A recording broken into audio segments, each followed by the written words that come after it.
and welcome to Midlands Today. I'm Shambolic. Are the headlines this lunchtime. The West Coast rail fiasco. What will it mean for passengers here in the West Midlands? We're live in Telford this lunchtime as business leaders condemn the West Coast chaos. And in step with the dance choreographer who studied 20 religions for her latest work.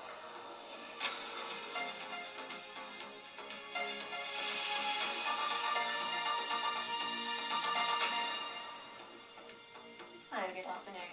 Rail passenger groups and business leaders have reacted with disbelief at the decision to scrap the awarding of the multi-billion-pound West Coast mainline franchise to First Group. We're live this lunchtime at 2 railway stations in the region. In a moment, Joanne Riddle will be getting reaction from the business community in Telford. But first, our transport correspondent, Peter Plisner, is at Birmingham New Street Station for us now. Peter, this has been described as a catastrophic cock-up. How surprised are you at how things have unfolded today? But more importantly, what will it mean for passengers? Well, Shivali, I'm astonished. I haven't seen anything like this in years now. For passengers, there are two main issues. What happens on December the 9th when First Group was supposed to take over the franchise?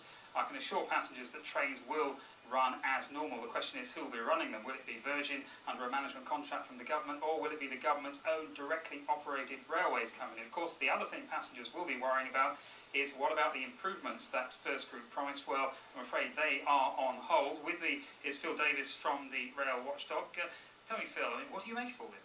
Well, it's a shambles, isn't it, really? And of course, passengers suffer with uncertainty. We need to know we're going to get a service that we can use. There will be continuity, of course, but you know, we were promised so much, and yet it's suddenly taken away from us. So, how much delay do you think there could be in all this? I mean, they're talking about possibly a year and a half, maybe 2 years. Well, who knows, given the state of the Department of Transport. I'm glad there's going to be a general review into franchising, because they need to sort this out.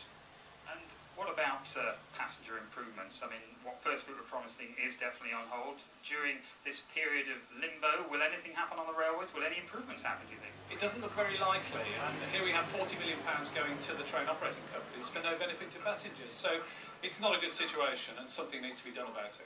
And what about franchising generally? The local franchise, London Midland, is due to start refranchising pretty soon. So what will happen to that, do you think? Well, presumably that process will go ahead, but we don't know. There's a general review of franchising. I welcome that, because I don't think franchising works, and this demonstrates the fact. In a word, how do you sum up what's happened today? Very bad for passengers. Phil, many thanks. Well, I can tell you that there are 2 reviews being conducted by the Department for Transport now. They will report later in the year. OK, Peter, thank you. Live now to Telford Central Station and Joanne Riddle.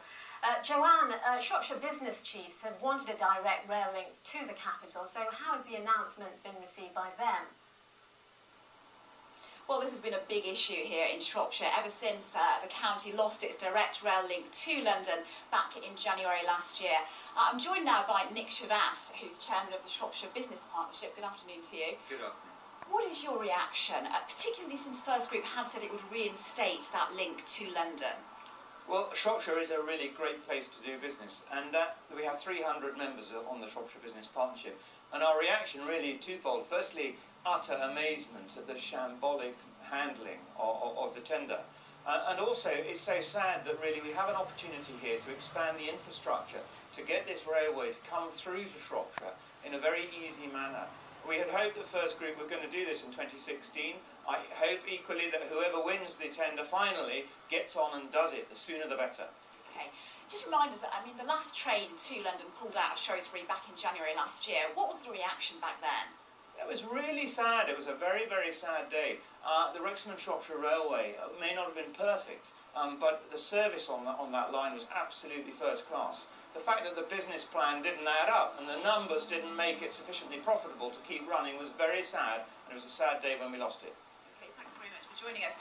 Well, one argument that business leaders here have is that the population of Telford is due to swell from 140,000 right now to 225,000 by 2026. So they say that direct investment is needed here. OK, Joanne, thank you very much. So, what's your verdict on today's announcement? We'd love to hear your views on email, Twitter or via our Facebook page. We'll share some of them on tonight's programme at 6:30.